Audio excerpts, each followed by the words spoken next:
John Maxwell says there are different levels of leadership. Sometimes you're in a position where you lead a team, but then the team does not listen to you. The truth is that a problem? Yes, it is. That's a question. But here's the thing. Real communication in a team isn't just about talking. It's about connecting. And the secret of connecting, especially with a difficult team, isn't focusing on what you want to say. It's about understanding what they need to hear.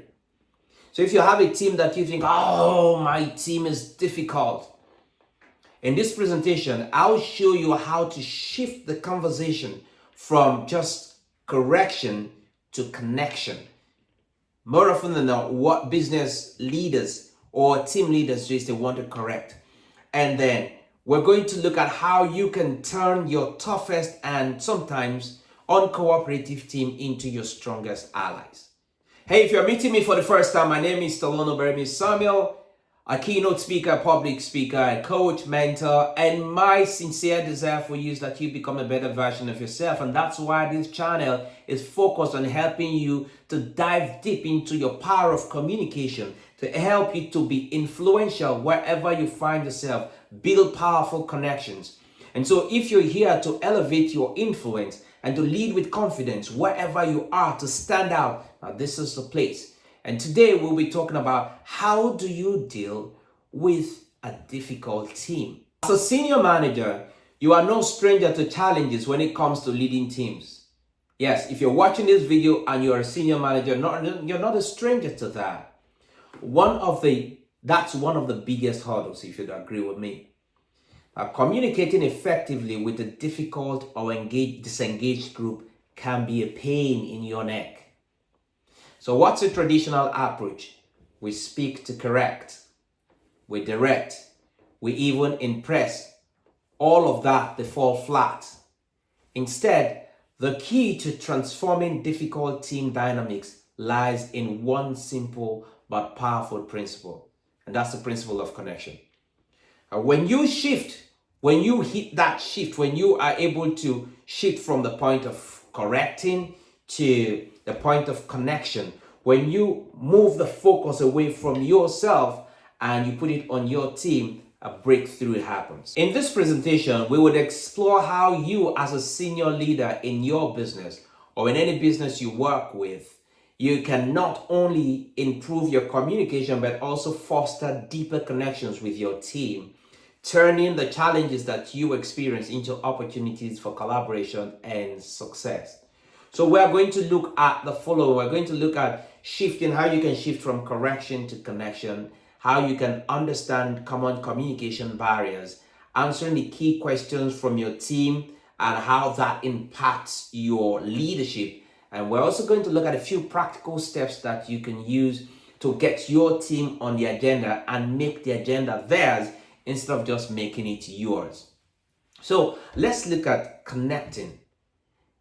Connecting, first of all, I've been talking about it connecting a lot, but I hope that it sinks. Connecting is about other people. It's not about you.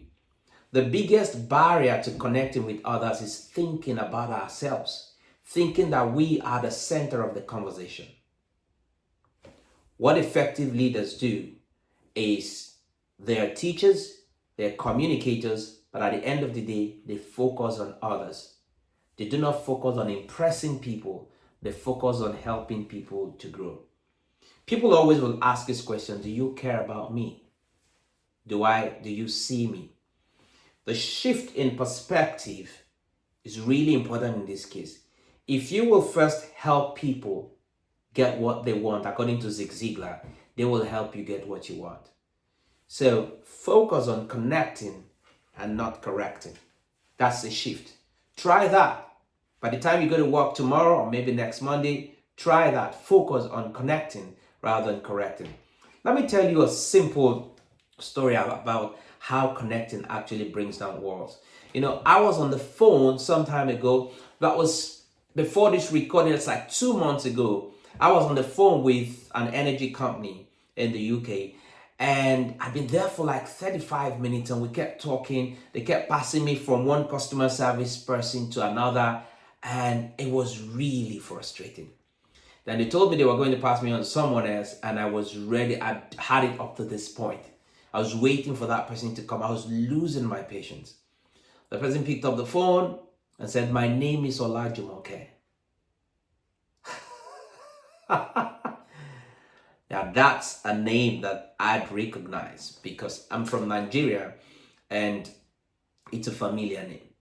Immediately I heard the name. I mean, this is not me being biased in some way, but we all have it. There's something that presses the button, that triggers, that kicks in, and then we go down or we go up. When I heard the name, I mellowed.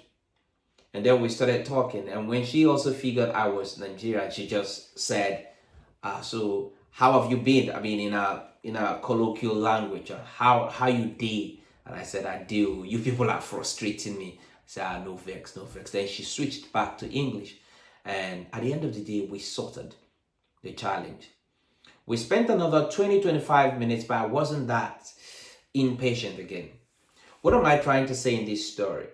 Is that language brings down walls, breaks walls. It may not be a language. It may not be like you're speaking German or you're speaking Yoruba, you're speaking Calabari, you're speaking Igbo, anything. No, it's not in that ordinary way. But when you speak a language that your team understands, you bring down walls. Remember, when I heard the name, it affected me. When she acknowledged that they've kept me for a while and she would do her best, she was genuinely interested. I was willing to do another 25 minutes. Remember, before she came on board, I already had it up to this point. When we are genuinely interested in people, they make way for us to get through to them. So my question to you is, what is the biggest challenge that you face when you're trying to connect with your difficult team or any other difficult team that might be part of the project that you are running? Is it ego? Is it insecurity? Is it something else entirely? Let's discuss in the comment section. Put your comment down there and let's have this conversation. What is it? What's the challenge when it comes to connecting and communicating with difficult teams that you face? You see, the common reasons why we struggle to connect, they are: 1, immaturity. Failing to see things from other people's angle could stop us from connecting. 2 could be ego, thinking that we are more important than other people. Number 3, failure to value everyone, overlooking people if they don't serve our agenda. And number 4, insecurity, seeking approval rather than genuinely connecting. All of these things could be things that will stop us from connecting with other people. What people always want to ask you is, do you care about me? Can you help me? Can I trust you? Do you see me? If the answer to any of these questions is no, you're not getting through to them. So let me say this. Did you know that one of the most powerful ways to improve team performance is by focusing on answering their core questions? Did you know that? When your team knows that you care about them and that you can help them to succeed and that you are trustworthy, they are far more likely to engage, to contribute, to align with your vision. This simple shift from this point to this point can transform even the most challenging team dynamics. So this is what I need you to do.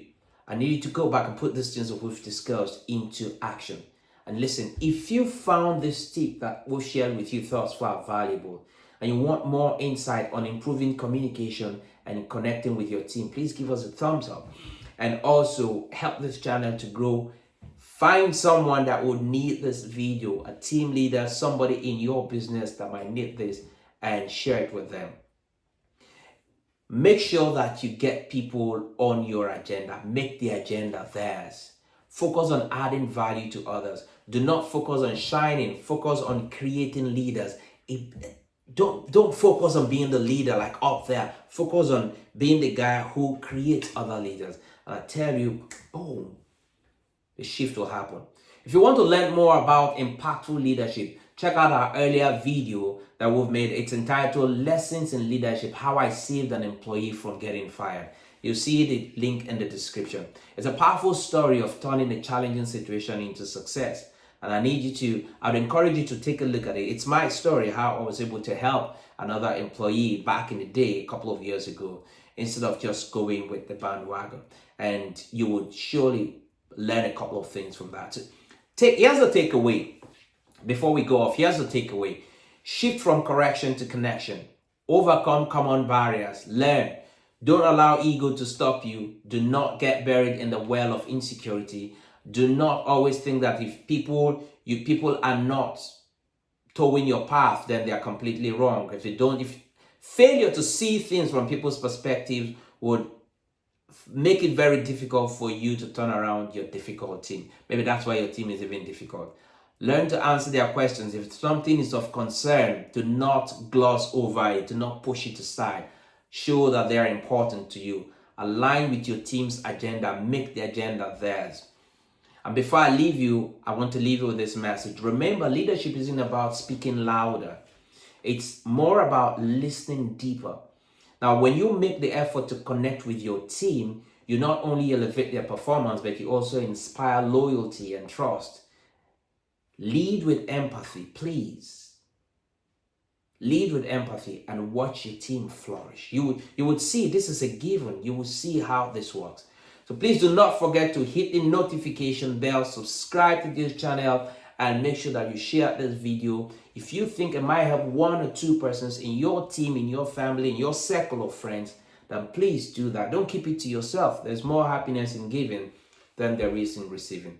My name is Stallone-Obaraemi Samuel, and my sincere desire for you, my friend, is that you go on succeeding by becoming a better version of yourself. Until I come your way again, bye for now.